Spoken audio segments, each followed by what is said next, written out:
From flags to statues, seems like there's more to politics. Here's Southern Circuit to give you a quick wrap-up on the top news from the South. I'm Pratibha Raman, and first, the headlines.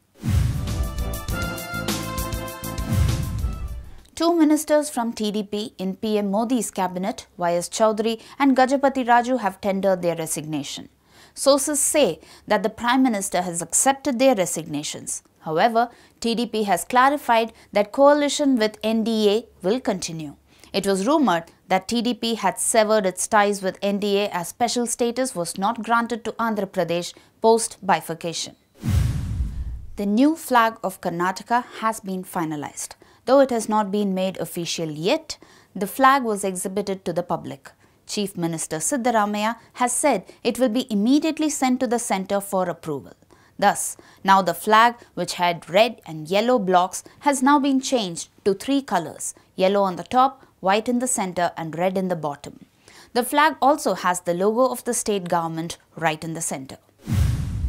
Actor turned politician Rajinikanth greeted women on the occasion of Women's Day.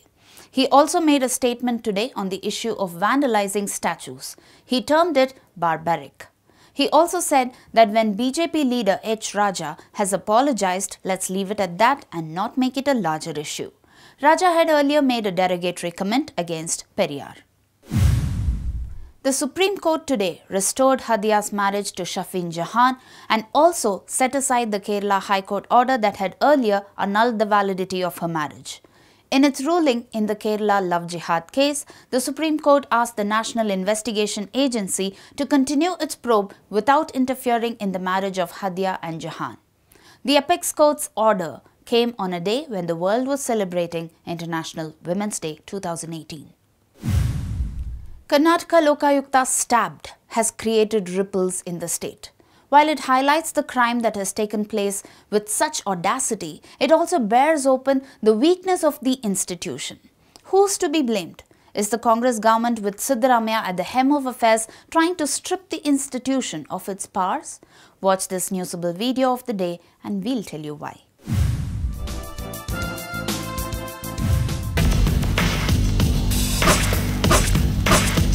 Karnataka Lokayukta stabbed at least 5 times right in his office around 1:30 p.m. yesterday. And this has sent shockwaves among even the advocates in these offices along with Aam Janta like you and me. Reports say that the accused Tej Raj Sharma had approached the Lokayukta several times for a personal grievance of his regarding a tender and has claimed that this is an act of pent-up anger. The question then boils down to how effective is this Lokayukta? Yes, much has been said about the loopholes in security with metal detectors and CCTV cameras adorning the office serving no concrete purpose.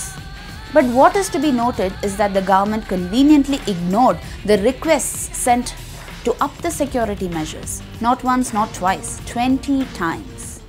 Security ಜಾಸ್ತಿ ಮಾಡಿ ಅಂತ ಹೇಳಿ 20 ಕಾಗದ ಬರೆದಿದ್ದಾರೆ 20 ಕಾಗದಲ್ಲಿ ಒಂದು ಕಾಗದಕ್ಕೂ ಇದುವರೆಗೂ ಸರ್ಕಾರದಿಂದ reply ಇಲ್ವಂತೆ.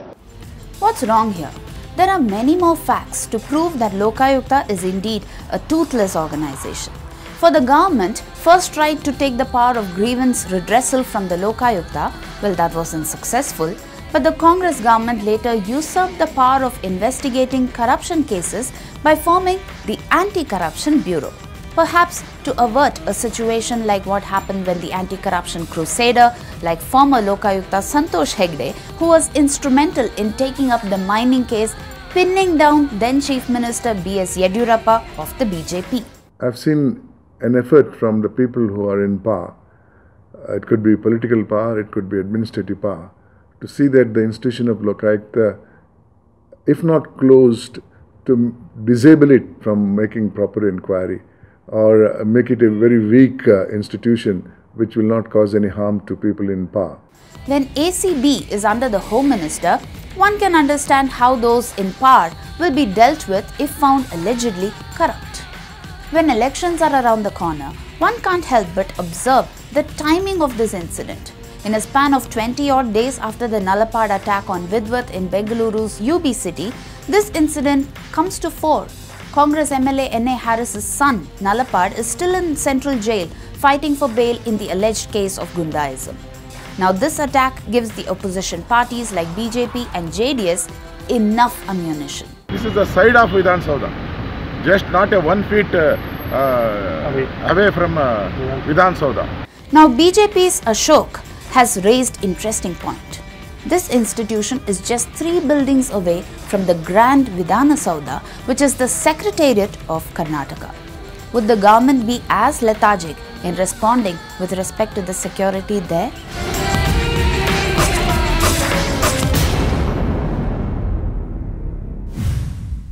The law and order came to a standstill in Tiruchi, Tamil Nadu, as a police constable Kamraj, who was chasing a bike for breaking safety rules, ended up committing the biggest crime.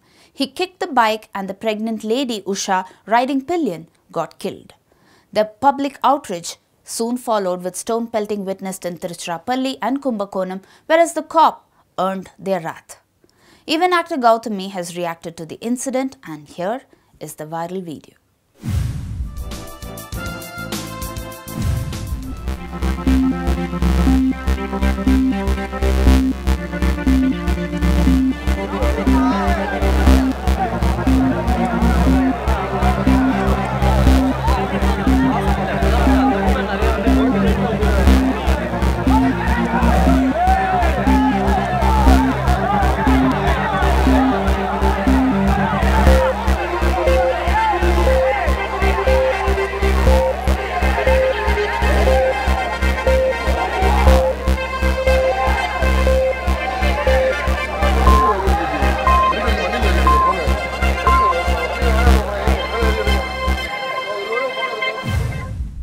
The temple in rural Thiruvananthapuram put out a notice announcing Kaliyuttu Mahotsavam as part of its 14-day festival, in which the presiding deity will be bathed in blood. The notice said that the temple would accept donations of human blood for the purpose. However, the Kerala government has slammed the primitive practice and directed the temple authorities to abstain from performing the ritual. Well, it may be blood, but what about milk? A Kerala temple has drawn flag from the state government after the administration sought human blood donations as an offering to bathe the deity. The temple in rural Thiruvananthapuram put out a notice announcing Kaliyuttu Mahotsavam as part of its 14-day festival, in which the presiding deity would be bathed in blood. The notice said that the temple would accept donations of human blood for the purpose. However, the Kerala government has slammed the primitive practice and directed the temple authorities to abstain from performing the ritual. As we condemn the ritual and appreciate the state government for the intervention, we would also like to bring your attention to Palabhishekam, a widely practiced temple ritual wherein the deity is bathed in milk. Thousands of liters of milk is wasted on this ritual in temples across the country every day. For context, this takes place in a country which accounts for the highest number of deaths of children under the age of 5. 2 children below the age of 5 die every minute in India, with 50% of such deaths caused mainly due to malnutrition. There was a recent outrage from some sections against milk being poured on large posters and cutouts of actors ahead of their movie releases. We believe the milk poured on deities are equally culpable. And it's about time the governments took a similar stand on the matter and put a stop to this practice. That's all on our show today. We'll see you tomorrow again to keep you up to date with Southern news. Remember to stay tuned to Southern Circuit.